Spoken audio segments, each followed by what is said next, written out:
embrace the flexibility to work from anywhere. The migration from cities to suburbs continues. This as mortgage rates in the U.S. dip to the lowest level in almost 3 months, with more Americans competing for inventory that is going fast.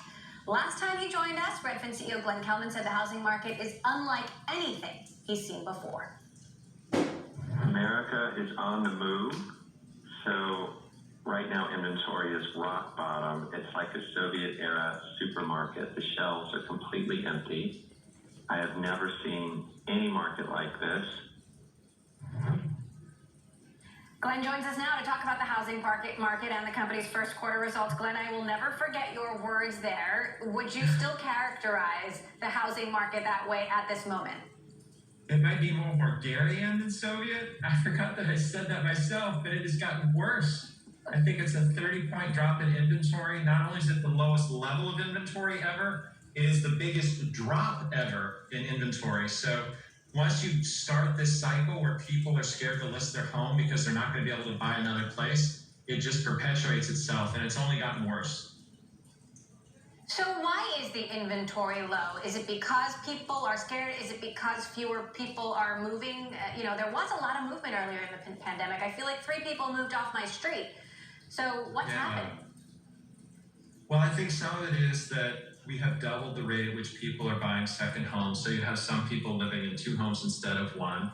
You also just have really low interest rates. So when somebody contacts us about moving up, instead of putting their old place on the market, they decide to have someone else pay their mortgage. If you can rent the place out and keep that 2.5% or 3% mortgage forever, you will. And then some of it is that America just hasn't been as aggressive about building housing as it once did. There isn't a political consensus around it. It's hard to get the permits.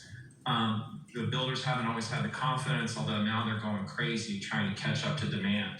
So we just have a lot of chickens coming home to roost where we should have been building a long time ago, and now that everybody wants to move, we're just trying to catch up.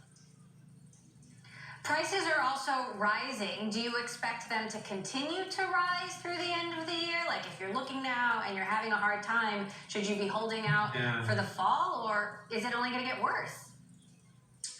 I don't think prices will rise at the same rate. So it's a 20% year-on-year gain for the month of March, and that is a record gain. Most houses are now selling for above the asking price, which has never happened before. So I don't think that can continue. And what we've seen over the past few weeks is that some buyers are stepping back from these prices, but we still have so much more demand than supply that we are going to be supply constrained regardless. Lots of people are touring homes.